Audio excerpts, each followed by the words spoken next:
Hey teachers, so I know that you are now busy preparing your periodic test or periodical test. So for now, heto na naman po tayo para magpakita ng sample. At isa sa mga ipapakita natin ay ang ating natapos na Science 4. Okay, so ito po yung content niya. Palaki natin ng konti. Yan. So kapag gumagawa po tayo ng periodic test, so usually multiple choice po ito. So kung makikita nyo po dyan yung mga laman, so 1 to 5 sa types of soil, medyo maliit po ba? So palaki natin ng konti yan. So at least makita po ninyo. So i-browse natin pababa. So 1 to 4, 1 to 5, then here number 6. So sa mga estudyante natin dyan, pwede nyo po itong gawing review material. At sa mga teachers naman, if you want sample questions, so ito po. So you can pause this video and then i-screenshot na lang po siya. Sorry, itaas natin. Baka may nag-i-screenshot. Yan. Then, ibaba natin po siya. Okay. So yan, number 30, to 30. Then 31. 35. Balik natin lang pati yan. So these questions are based from the Matatag curriculum kasi yan na po yung ating bagong curriculum sa grade 4. So ito po pala ay 50 item test, number 45, then up to 50. Okay, so sa paggawa po ng ating test, dapat po ay lagi siyang may table of specification. So ito po ipapakita natin ang ating sample table of specification. Ayan. So kung makikita po natin sa table of specification, nandyan po yung learning competencies for the whole quarter 4.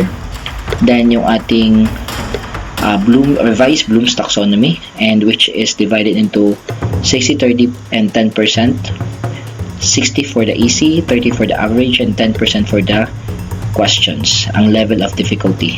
Then ito po yung mga number of items. Then item placement 1 to 5, percentage 10, number of days target kung ilan po naturo ito, then number of items. So dito po sa paggawa ng table of specification sa ating mga bagong teachers, dapat lamang po siya ay tama.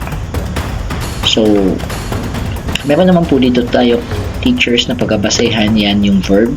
Then po hanap na lang po kayo ng yung pyramid of revised Bloom's taxonomy, nakalagay na po doon para masabi nyo kung saan siya mag-fall, either remembering, understanding, applying, analyzing, evaluating, or creating.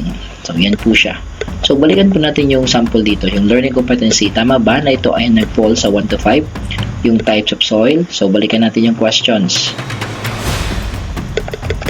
Okay, tama ba siya na ang 1 to 5 ay types of soil? Check po natin.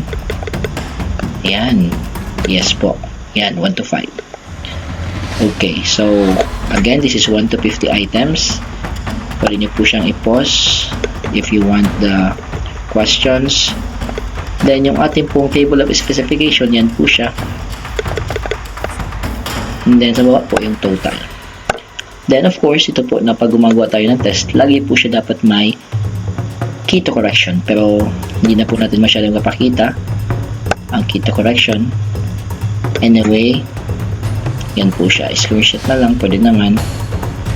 So pwede itong gawing review material for your own test. So yan, I hope nakatulong po tayo. Anyway, this is just one of the questions or one of the subjects, sample of the subjects for all grade 4. So we have other test pa din po siya. So sa ibang mga subjects, ayan po siya.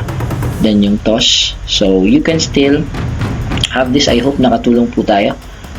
If you want to message me, ilalagay ko lang po yung link ng ating messenger or yung ating kasamahan. So ayun po. So sana po nakatulong tayo. Thank you for watching and good luck po sa ating lahat.